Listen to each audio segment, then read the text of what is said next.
সুপ্রিয় এইচএসসি শিক্ষার্থী, তোমাদের এইচএসসি পরীক্ষা চলমান। তো এখনো গণিত পরীক্ষা হয়নি, তাই এই গণিত পরীক্ষার কয়েকটি চ্যাপ্টার আমি গণিত বই থেকে ফার্স্ট পেপারের দাগাই দিব। এখানে হচ্ছে উচ্চতর গণিত প্রথম পত্র এইচএসসি 2026-এর সাজেশন, যেখানে আমাদের সৃজনশীল পরীক্ষার জন্য সাজেশনটা দেওয়া হবে। এখানে আমরা জানি যে সৃজনশীলে আমাদের 50-এর অ্যান্সার করতে হয়, অর্থাৎ 8টা আমাদের কোশ্চিন থাকে। এখান থেকে আমাদের বেছে বেছে 5টি প্রশ্নের অ্যান্সার করতে হয়, যেখানে 2টি বিভাগ থাকে। ক বিভাগ যেখানে থাকবে 4টি কোশ্চিন, খ বিভাগ যেখানে থাকবে 4টি কোশ্চিন। তো এই 4টি কোশ্চিন, 4টি মোট 8টি কোশ্চিন থেকে আমাদেরকে 5টি কোশ্চিনের অ্যান্সার করতে হবে।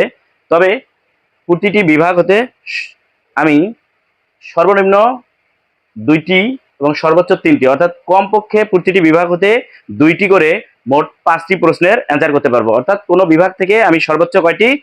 3টি অ্যান্সার করতে পারবো। তো ক বিভাগে 3টি করলে খ বিভাগে 2টি করতে হবে, অথবা ক বিভাগে 2টি কোশ্চিন অ্যান্সার করলে খ বিভাগ থেকে 3টি কোশ্চিন, মোট 5টি প্রশ্নের অ্যান্সার করতে হবে। তো এই 5টি প্রশ্নের অ্যান্সার করার জন্য আমাদের একটা শর্ট সাজেশন আমি দিচ্ছি, যেটা খুব অল্প সংখ্যক চ্যাপ্টার পড়ে আমরা সৃজনশীলটা কভার করতে পারবো।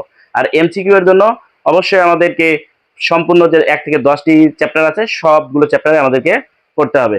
তো দেখা যাক যেগুলো চ্যাপ্টার অতীব গুরুত্বপূর্ণ 2026 সালের জন্য, সেগুলোর মধ্যে ক বিভাগ নিয়ে আমি শুরুতে আলোচনা করব। তো ক বিভাগে দেখা যাচ্ছে যে প্রথমে আছে, আমি অতীব গুরুত্বপূর্ণগুলো আগে লিখছি অবশ্যই, যে এখানে ম্যাট্রিক্স, যে চ্যাপ্টার ম্যাট্রিক্স ও নির্ণায়ক, এখান থেকে একটা কোশ্চিন আসবেই, ঠিক আছে? তাহলে এটি হচ্ছে খুব গুরুত্বপূর্ণ ক বিভাগের জন্য। এরপর দ্বিতীয় যেটা রাখছি, তারপর হচ্ছে সরল রেখা, এবং তৃতীয়তে রাখা হয়েছে বিন্যাস ও সমাবেশ। তো এই 3টি চ্যাপ্টার, তাহলে আমি অতীব গুরুত্বপূর্ণ এই 3টি চ্যাপ্টার যারা এইচএসসি পরীক্ষা দেবেন তাদের জন্য, এই 26 সালের জন্য এই 3টি চ্যাপ্টার রেখে দিয়েছি ক বিভাগের জন্য। এবং খ বিভাগে যদি চলে যাই, তাহলে এখানে আমরা দেখব যে এই অন্তরীকরণ, অর্থাৎ চ্যাপ্টার 9, আবার হচ্ছে সংযুক্ত কোণের ত্রিকোণমিতিক অনুপাত, আর হচ্ছে যোগজীকরণ। তাহলে মোট 3টি 6টি অধ্যায় যদি আমরা সম্পূর্ণ করি, তাহলে আমরা মোট এই 5টি প্রশ্ন যে পরীক্ষায় আমাদের দিতে হবে, অ্যান্সার করতে হবে, এই 5টি প্রশ্নের আমরা সম্পূর্ণ সমাধান করে আসতে পারবো, যদি এই অধ্যায়গুলো আমাদের সম্পূর্ণ ভালো থাকে। তো এখানে যে 3টি চ্যাপ্টার দাগাই দেওয়া আছে, এখান থেকে 3টি প্রশ্ন না আসলেও 2টি আসবে, কিন্তু এখানে তোমাদের এই যে 3টি চ্যাপ্টার দাগাই দেওয়া হয়েছে, এই 3টি থেকে কিন্তু 3টি প্রশ্নই আসবে। তাহলে এই যে 3টি আর ওই দিক থেকে 2টি, মোট 5টি প্রশ্নের অ্যান্সার কিন্তু এখানে হয়ে যায়। তো এমনকি এখানে 3টা থেকে 3টা প্রশ্নও আসতে পারে, ঠিক আছে? তো সেক্ষেত্রে আমরা বাছাই করে নিতে পারবো সহজেই। এটা হচ্ছে খুব অল্প চ্যাপ্টার পড়ে আমরা কিভাবে আমাদের সিলেবাসটা কমপ্লিট করে আর কি পরীক্ষা দিতে পারি। তো বাকিগুলো কি পড়া লাগবে না? অবশ্যই বাকিগুলো পড়তে হবে। আমরা আগে এই চ্যাপ্টারগুলো ভালো করব, করে বাকিগুলো শুধু এমসিকিউ জানার জন্য শর্টকাট, শর্ট সময়, যেহেতু পরীক্ষার সময় খুব অল্প, এবং এই অল্প সময়ের মধ্যে আমাদের সকল চ্যাপ্টার সম্পূর্ণ করার সময় হয় না, তাই এই 3টি বাছাই করে মোট 6টি চ্যাপ্টার তোমাদের জন্য আমি দিয়ে দিচ্ছি।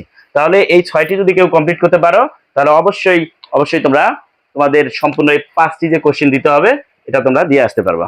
তাহলে তোমরা এই চ্যাপ্টারগুলো অবশ্যই সৃজনশীল এবং এমসিকিউ সম্পূর্ণটাই ভালো করে পড়বো, আর বাদ বাকিগুলো জাস্ট এমসিকিউ এর জন্য পড়লে হবে। তো এমসিকিউ এর জন্য তো শুধু বড় বড় কোশ্চিন গুলো না পড়ে জাস্ট ছোট ছোট যেগুলো কোশ্চিন আছে, যেগুলো বেসিক আছে, এই বেসিক গুলো কমপ্লিট করলে ইনশাল্লাহ আমরা এমসিকিউটাও ভালো করতে পারবো।